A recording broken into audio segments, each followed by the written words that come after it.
Philpa Tuison est notre invité justement pour ce numéro. Il est avec nous. Bienvenue. Merci, M. Lumbala. Je dois rappeler que vous êtes professeur de droit environnemental. Vous donnez cours à la faculté de droit de l'université de Kinshasa et dans d'autres établissements d'enseignement supérieur et universitaire. Vous êtes rentré au pays, votre Congo, après justement votre thèse de recherche au Canada. Et votre thèse a porté sur le RED+, comment on appelle Implication du RED+, voilà. Mais implémentation, c'est autre chose. Alors, Tuison Philpa, je commence par le commencement. Nous allons parler justement des ressources minières qui sont périssables ou épuisables. Et par rapport à ce que vous appelez RED+. Mais d'abord, RED+, c'est quoi? Pour ceux qui nous suivent. Merci, M. Lumbala. RED+, signifie, c'est un programme qui vise à réduire les émissions dues à la déforestation et à la dégradation des forêts, en conservant les forêts, en gérant les forêts de façon durable et en augmentant les stocks de carbone. Voilà ce que signifie RED+. Alors, mais quand on dit plus, cela implique quoi? Le plus là signifie la conservation, la gestion durable des forêts et la conservation et l'accroissement du stock de carbone. Parce que c'est le carbone là qui permet à éviter les émissions de gaz à effet de serre. Voilà l'importance de ces plus. Alors pourquoi doit-on, dans notre pays, la République démocratique du Congo, impérativement diversifier notre économie nationale? Vous insistez beaucoup dans nos prestations. Pourquoi diversifier? Et nous sommes au stade de nouvelles bases que le nouveau président est en train de jeter, du nouveau jalon. Très bien. Donc l'importance de la diversification de notre économie s'avère très pertinente pour plusieurs raisons. La première, c'est que nous partons de nos prémices dans notre pays. L'économie de notre pays est essentiellement fondée sur les ressources minières. Les ressources minières, l'année passée, le budget national de notre pays a été de 4 milliards de dollars. Et les secteurs miniers, les ressources minières ont contribué à hauteur de 30%, soit 1 milliard 200 millions de dollars. Ça en 2018. Donc, pourquoi nous disons cela? Voilà, les secteurs miniers contribuent à concurrence de 1 milliard 200 millions de dollars pour l'année passée. Or, vous savez avec moi que ces ressources-là ont des soucis d'abord sur le plan international. Donc, je vous apprends que le cobalt a chuté. Donc, la tonne s'est vendue à 85 000. Elle est ramenée maintenant à 55 000 dollars la tonne. Les cuivres. Un grand manque à gagner pour les pays. Voilà. Les cuivres étaient de 7 000 dollars la tonne. Il est ramené maintenant à 5 800 dollars la tonne.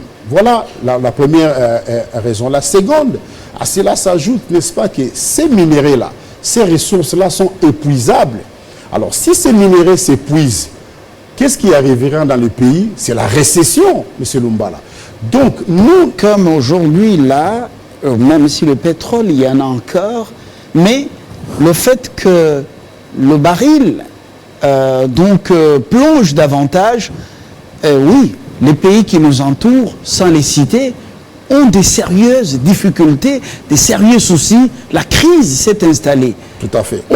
Elle est même perceptible. Tout à fait. Et Mohamed Ben Salman, justement, lui, il a anticipé. Oui. Il a anticipé, il va au-delà du pétrole. C'est ça. Il va même déjà commencer à diversifier l'économie de l'Arabie Saoudite. Donc vous êtes sur la bonne voie. C'était une façon de vous souffler déjà le... Dans le même ordre d'idée, les pays, les Émirats Arabes Unis, notamment, on a fait des recherches, le Qatar. Ces pays-là ont déjà diversifié leur économie, fondée essentiellement sur les ressources pétrolières qui sont épuisables, bien entendu. Donc, ils ont diversifié l'économie dans les secteurs touristiques, dans le tourisme. Je donne juste l'exemple du Qatar.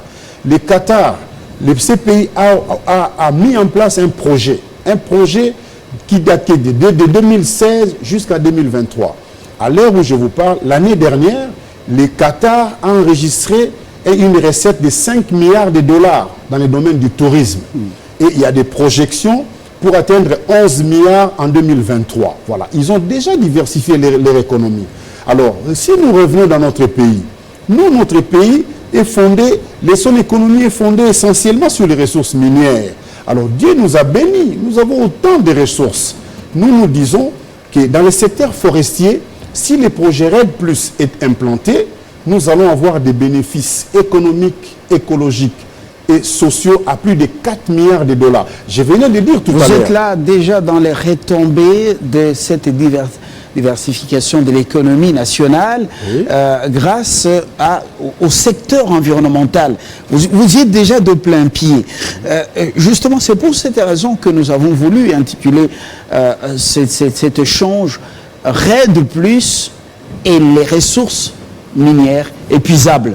Parce que tout ne va pas continuer comme ça. À un moment donné, vous avez vu l'exemple du Kasaï oriental en Mbujima, et à un moment donné, le diamant a commencé à décevoir, voilà, parce qu'il se faisait rare.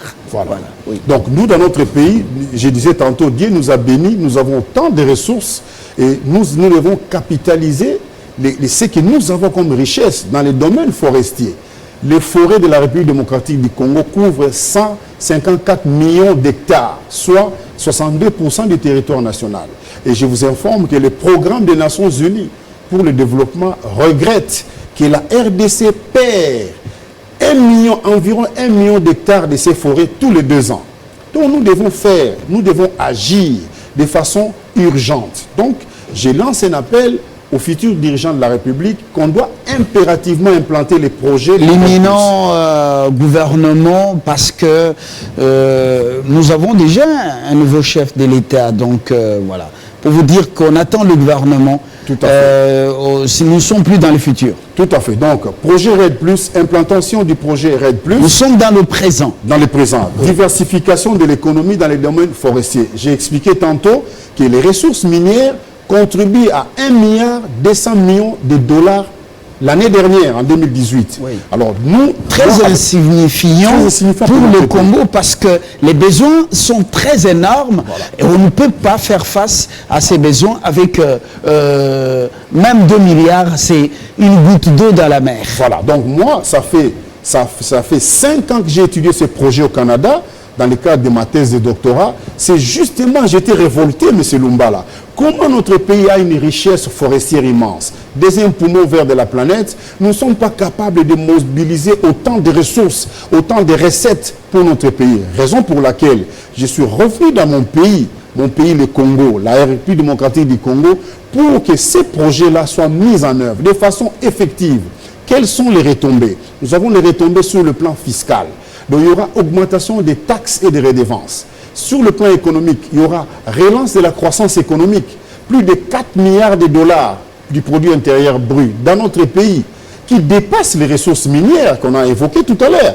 1,2 milliard de dollars. Avec une guerre que les multinationales nous livrent, une guerre sans merci, voilà, et qui menace même de déstabiliser les institutions de la République. Tout simplement parce qu'on a revu le code minier. Tout à fait. Détérioration du terme de l'échange. Ce n'est pas les vendeurs qui fixent les prix, vous savez, c'est l'acheteur qui fixe les prix. Donc il y a des soucis sur cette matière-là. Donc revenons aux forêts, revenons aux ressources forestières, retombées sociales. Création d'emplois en infrastructure et dans les secteurs du transport.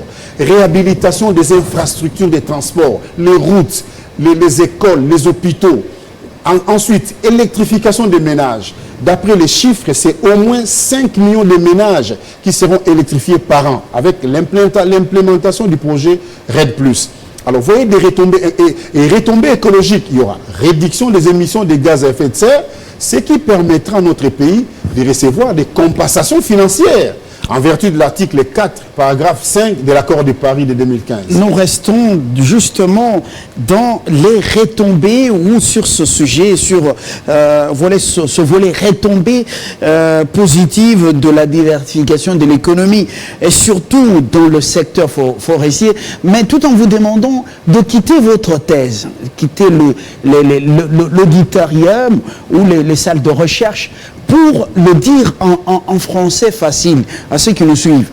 Parce que les mots forts, les mots difficiles passent difficilement, les gros mots. Alors, vous quittez un peu les termes élitistes pour expliquer à ceux que nous suivent en des termes faciles. Ouais, pour expliquer à vos téléspectateurs en termes simples, moi je propose l'implantation effective du programme RED+, sur toute l'étendue du territoire national congolais. Donc voilà ce qui est très important. Ces projets auront des bénéfices économiques, écologiques, sociaux pour notre pays. Ces bénéfices sont chiffrés à plus de 4 milliards de dollars qui dépassent la contribution des ressources minières dans notre pays. Nous avons dit, nous le répétons, 1,2 milliard de dollars.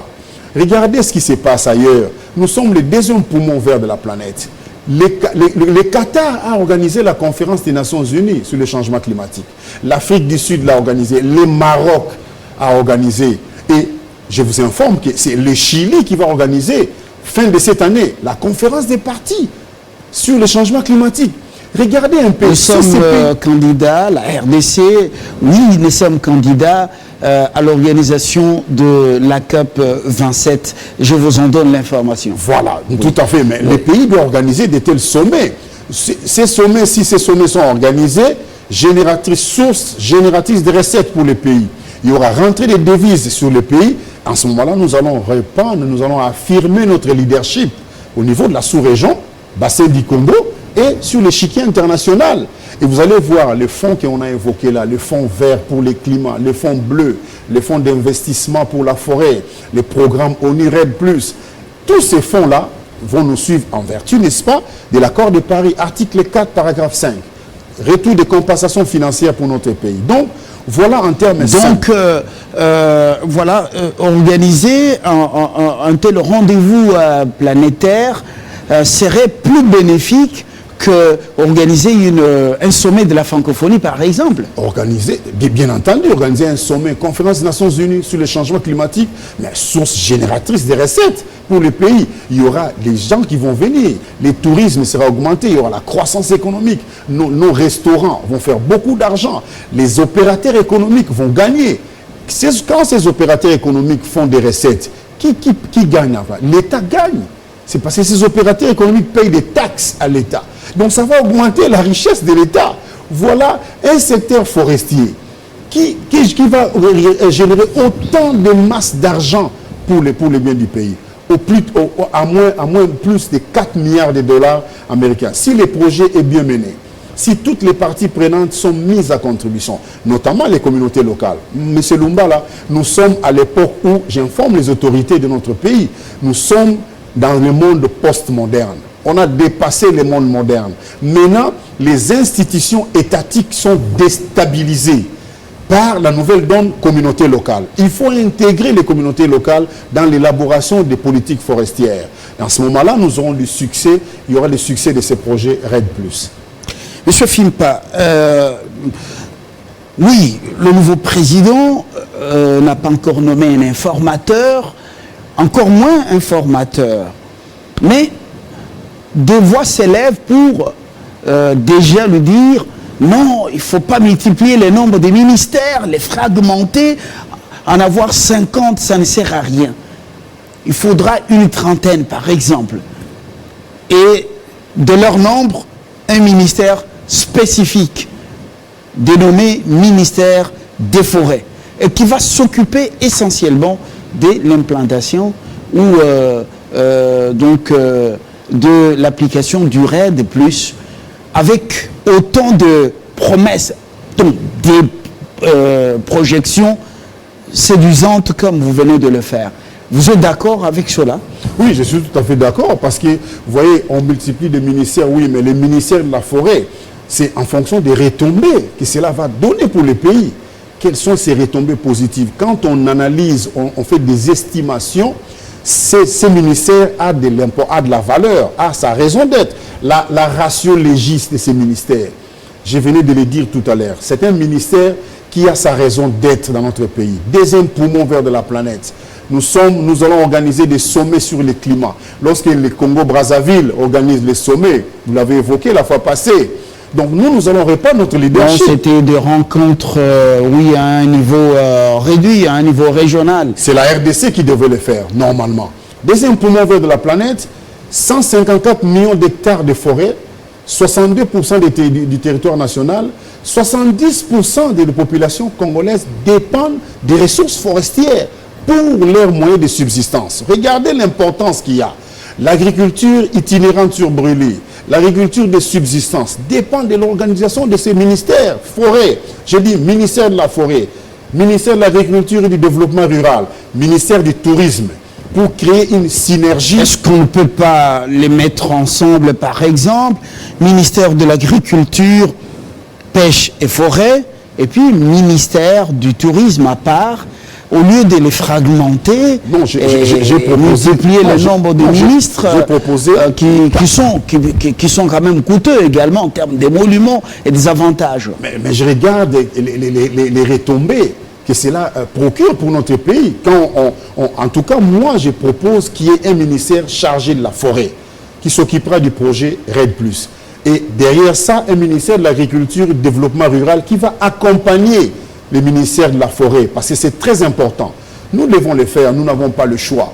Et s'il y a un autre ministère du tourisme, d'environnement et conservation de la nature, oui, ce ministère a de l'importance, parce qu'on regarde, c'est ce qui va rapporter pour le pays. On ne crée pas un ministère par plaisir de le créer, mais on regarde quelles sont les avancées que cela peut retomber pour le pays. Plus de 4 milliards de dollars, ça dépasse même le secteur minier, les ressources minières que les pays se focalisent. Mais si, par exemple, le nouveau président, le gouvernement qui s'annonce, prenait la décision, par exemple, de procéder par la transformation de nos matières premières, produits du secteur minier, et en mettant un accent particulier sur ça, vous pensez qu'on aura toujours au-delà de 1 million comme recette pour le pays par an?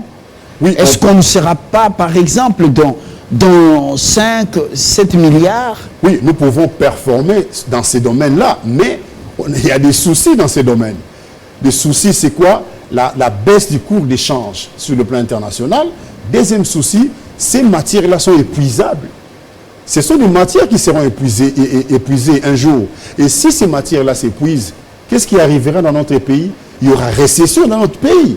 Je vous informe que le secteur forestier va contribuer à l'amélioration, à la promotion des énergies renouvelables, qui sont les éoliens, les solaires, les hydroélectricités, la biomasse. Donc on produit l'électricité à partir de la biomasse qui sont respectueuses de l'environnement. Voilà les problèmes. Voilà le secteur de la forêt qui est vraiment beaucoup plus avantageux pour notre pays.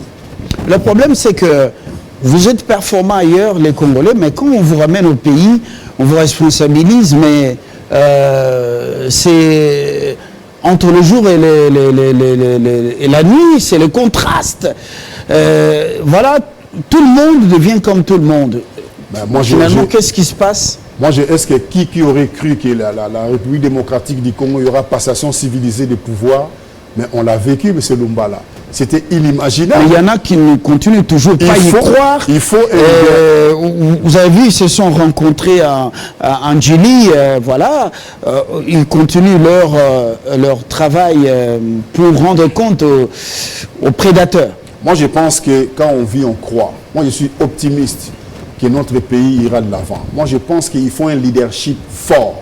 C'est-à-dire quoi? Il faut un dictateur? Non, c'est-à-dire... Il faut un homme qui s'impose? Non, un homme qui a la chicotte, qui fait voilà, appliquer la loi. Fimbu. Un homme qui fera appliquer la loi. J'ai dit, nous avons un beau cadre juridique forestier.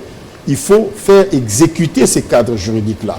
Il faut éviter les laxismes. S'il y a détournement de fonds, il faut sanctionner. Il faut faire d'abord la conscientisation, la pédagogie, la vulgarisation, la sensibilisation. Mais la nouvelle citoyenneté a déjà fait ce boulot. Vous voulez qu'on continue à le faire? Pourquoi? Quelle est l'importance de la famille et de l'école? Est-ce qu'il faut continuer à moraliser les gens? Oui, mais pour avancer, c'est ça. Le problème, c'est quoi? Vous avez dit qu'une fois qu'on nous met dans les affaires, on fait la même chose. Non, moi j'ai dit, la réponse c'est quoi? Il faut un nouveau leadership. C'est comme s'il y avait un virus là chez tous les intellos, voilà. Il faut un nouveau leadership, un leadership fort, un leadership qui donne des orientations et qui tienne à ces orientations-là. Les codes doivent être appliqués. Les codes forestiers, la législation forestière sera d'application. Vous allez voir, si les codes s'appliquent de façon stricte, la loi c'est la loi. Dur à l'ex, c'est du lex. La loi est dure, mais c'est la loi. Si la loi s'applique, M. Lumbala, je pense que tout revenant à l'ordre. Non, il y a un problème. La politique, avec des alliances, avec des coalitions, généralement, avec tout ce qu'on a connu dans le passé, oui, ce sont des ministères attribués à des composantes par rapport aux accords qu'on a signés. Voilà. Je crois que cette fois-ci, ça ne sera pas le cas, même s'il y aura coalition dans ce gouvernement que tout le monde attend. Mais j'espère que tout le monde ne sera pas là. Comment aider son pays à relever ce secteur, même si on n'est pas aux affaires directement? Oui, donc ça dit notre contribution. Moi, ce que j'ai dit, j'ai fait 5 ans au Canada pour étudier ces domaines, pour me spécialiser dans ce domaine parce que j'étais révolté. Comment notre pays a autant de richesses sur le plan forestier? Deuxième poumon de la planète, nos forêts sont inexploitées. Ce n'est pas normal. C'est pour ça que je suis rentré dans mon pays pour apporter ma modeste contribution. On ne tire pas profit de ces forêts, mais elles sont exploitées aussi sauvagement. Justement, nous voulons, avec l'implantation du RED+, RED+ sera une piste de solution pour pallier à ces problèmes. Donc, implantation du RED+, nous sommes là pour aider le pays à aller de l'avant. Nous sommes descendus trop bas, tirés vers les bas dans les secteurs environnementaux. Nous devons profiter des ressources, de la richesse que le bon Dieu nous a donné, le bon Dieu a donné à ce pays dans les secteurs forestiers. Si vous allez en Amazonie par exemple, premier poumon vert de la planète, ils reçoivent beaucoup de compensations financières parce que le secteur est bien organisé. Et pourquoi nous, on ne les reçoit pas? Mais c'est parce que nous ne sommes pas organisés, M. Lumbala. Si le secteur forestier, d'après les chiffres de la DGRAD, contribue à hauteur de 1% dans notre économie nationale, deuxième poumon de la planète, 43 millions de dollars par an. 43 millions de dollars par an pour le secteur forestier dans le budget national. Ce n'est pas normal. Ce n'est pas normal. C'est pour ça que nous lançons un cri d'alarme. Nous lançons un cri d'alarme. C'est maintenant qu'il faut le faire. C'est maintenant que nous devons diversifier notre économie pour essayer, si les ressources minières s'épuisent ou connaissent des soucis sur le plan international, mais que nous devons suppléer, que l'État puisse avoir une large marge de manœuvre pour faire face à ces défis. Défis sociaux, réduction de la pauvreté. Si les recettes ne rentrent pas dans la caisse de l'État, comment est-ce que l'État va faire face à ses obligations régaliennes? Nous proposons l'implémentation du RED+, avec des recettes qui sont chiffrées à plus de 4 milliards de dollars. Ça dépasse même les secteurs miniers. Je viens de le démontrer. Donc nous avons intérêt à créer ce ministère de la forêt pour la promotion et l'épanouissement des communautés. En réalité, c'est quoi, M. Lumbala? On atteint ce qu'on appelle développement durable. Donc, prospérité des activités économiques, relance de la promotion sociale, épanouissement des communautés locales, réduction des émissions de gaz à effet de serre. Voilà. Sur le plan économique, social et écologique. Dans un monde que vous avez appelé post-moderne, les peuples autochtones réclament un portefeuille ministériel et pas le moindre, les forêts. Est-ce que ça devrait se faire comme ça? Donc, j'expliquais que nous sommes dans un monde post-moderne. Non, je parle de réclamation des peuples autochtones, oui, ce que dont les pygmées, oui, qui réclament, comme ce sont eux les gardiens de nos forêts, ils les réclament un ministère du genre qui leur soit attribué. Oui, moi j'ai répondu à cette question. Moi j'estime que ces communautés-là doivent être associées de n'importe quelle manière que ce soit. Il faut que ces communautés-là soient associées dans l'élaboration, et la mise en œuvre de ces projets RED+. C'est au président de la République qui a la discrétion, qui pourra décider. Mais, à mon humble avis, il faut que ces communautés-là soient associées dans l'élaboration de ces projets RED+. C'est très important. Mais à ce stade, vous dites qu'on n'est pas organisé. Comment devons-nous nous organiser concrètement? Concrètement, c'est-à-dire renforcer les capacités gouvernementales, les capacités institutionnelles. C'est pour ça que ça prend un nouveau leadership. Quelqu'un qui connaît la matière, quelqu'un qui sait Nous sommes de la toujours matière. un peu dans la théorie là. Par exemple, aujourd'hui, il y a un ministre des Forêts. Oui. Concrètement, comment doit-il s'y prendre?